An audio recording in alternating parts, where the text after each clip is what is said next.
Well, Ancelotti tends to give the continuity to the players when they perform in a good way, and as we see Real Madrid outstanding against Liverpool in Champions League, I think that's not a surprise to see this lineup tonight in the Clasico.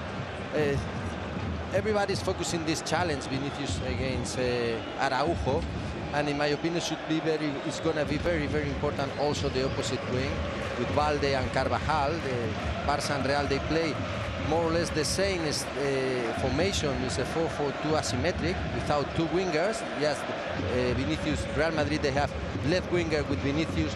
Barça, they have right winger with Rafinha, but in the opposite wings they don't have one specialist. They use inside midfielders like Valverde, like Gavi, to try to gain the battle in the midfield. That is very important for this possession battle. Then the fullbacks are very, very important, Carvajal and Valde, to provide the width and the depth through the opposite wing. In my opinion, it's going to be very important for both teams. Well, Madrid have Courtois in goal, Carvajal, Militao, Rudiger and Nacho at the back, Camavinga, Modric and Kroos in midfield with Valverde, Benzema and Vinicius up front. We're very close to kick-off time, very close to the moment of reckoning. Real Madrid finds Benzema, and Benzema goes for goal, and Marc-Andre ter Stegen has to make a save inside the first minute.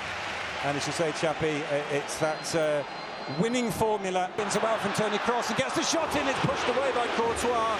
It comes out to Balde. Both goalkeepers having to make important saves in the first 5 minutes. Araujo away by Rudiger. Now Barcelona, Busquets has found Rafinha with the header, it comes. Courtois pushes the ball away, Carvajal hits it to the edge of the area, the shot comes in, it's over the top from Sergio Roberto. Barcelona really pressing in the opening exchanges, and the Camp Nou really behind the home team, encouraged by the start they've made. We've got Bruno Begoretti pitch side. It's an encouraging start on the home supporter responding, Bruno. Yeah, that's right. Good evening, Pete, Tappy, Victor. A tremendous atmosphere in here, and that's just what the fans needed. Camavinga. Still Camavinga back to Vinicius. Vinicius being trapped by Busquets, and the cross takes a deflection. It's into the back of the net. Vinicius scores off of the deflection from Sergio Busquets. And Real Madrid have the lead slightly against the run of play. There are the troubling supporters celebrating high up in the Camp Nou. Well, Chappie, more or less the same as in the cup game, where Barca scored the winner without shooting an own goal. So yeah, well, it was a good big one. A bit unfortunate this deflection of the Barcelona player. Look how many players of Barcelona were defending in the box. There was a cross that it was going nowhere, but unfortunately Araujo just deflected it, and all counts. Everything counts. So Real Madrid in front, Barcelona were dominating, but the truth is that Real Madrid are leading the game now. I don't think that's going to change anything in terms of how the two teams are going to play, but that's a great news for Real Madrid, Victor. It's been very, very interesting moving from Camavinga, taking advantage of Araujo. He's paying attention and focusing, targeting all the time Vinicius. He has run in deep, gaining the back of the Barca defensive players, and they create the hole through the left. Vinicius forward to Benzema. Benzema gives the ball back to Vinicius. Back out to Rafinha. Rafinha's cross, it's headed just wide by Gavi. So close to, it was Christensen, not Gavi. So close for Barcelona. Jong delivers the cross, and it's almost turned in. Well, another half chance for Barcelona, and it was Christensen once more. He's a big difference. Being missed in this moment. The shot comes in from Rafinha over the top, but as you say, Chappie, Pedri, exactly the sort of magic that Barcelona need to unlock this Real Madrid defence now as they try and get back into the game. They've won a corner.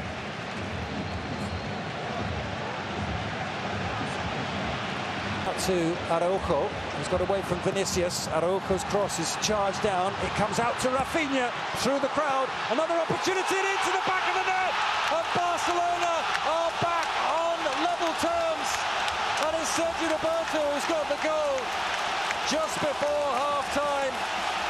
Well, the danger down the right-hand side again posed by Rafinha. It's been a constant in this first half. And Sergio Barca with his 4th goal of the season, no more than Barcelona deserve. They're back on terms before the break. Well, I was talking about the comfortable mood that Real Madrid was coming by conceding many situations, many crosses. You were clearing the most of them, but at the end you are conceding your opponent many chances. One option, second option, third option. So in front of you there is a quality team, and at the end they score.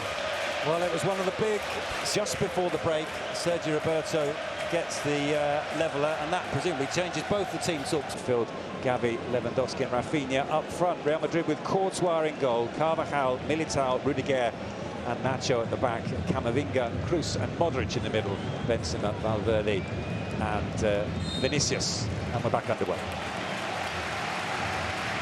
Early touch to Rafinha. Lewandowski on the turn, and the shot takes a deflection. It goes just past Courtois' left hand upright. A touch on its way out, and Rafinha will take the corner. He takes it quickly as well. Frenkie de Jong, and again it's Vinicius with the defensive commitment and the interception. That's been a fantastic turn of Lewandowski. He did it in the first half to the left side, and now he's done it with the offside of the foot to the right side. Fantastic turn. Just looking for some angle. Here is the movement. Kunde can clear. Into Busquets. Busquets has given it straight to Dani Carvajal. The chance for Rodrigo.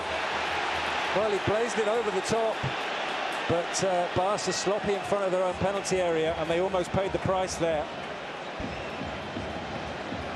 Well, Rodrigo is going to provide to Real Madrid much more situations between lines. He's a very dynamic player, high quality. Off. Busquets puts it back into the area, and the acrobatics so nearly putting Barcelona in front. Lewandowski. Araujo. Well, Vinicius' shot in the end goes high and wide, and that was enjoyed. And the main point for Real Madrid. Rafinha slipped into Sergio Roberto, and the shot from Rafinha is pushed away by Coutinho. Another opportunity for Barcelona and a chance for Rafinha. The problem for Real Madrid, I was trying to explain, is that without cross, they have less time the ball. Rafinha into Gavi. Play down to Frenkie de Jong. Lewandowski on the turn and into the side netting. Well, at the moment, it's Barcelona getting that little bit closer to their second goal of the game. This is the number 9 receiving the ball. His need for a second goal is much greater. Is it going to come here? It's Rodrigo. Still Rodrigo. He's found Dani Carvajal. Carvajal with a cross, and it's turned into the back of the net by Marco Asensio, and Real Madrid have the lead, and Ancelotti's changes work. Asensio, he wants to be starting games. He's come on tonight and he's made an instant impact. And Real Madrid back in front. Listen, Asensio is unbelievable.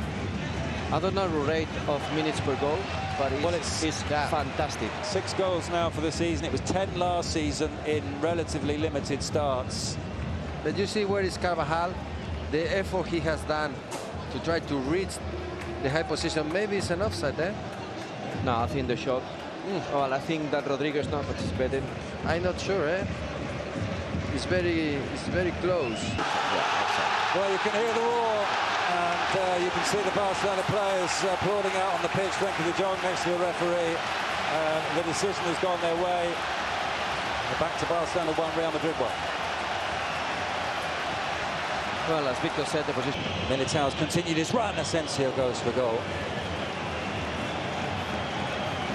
Well, just a little over 5 minutes to be added on, plus stoppage time.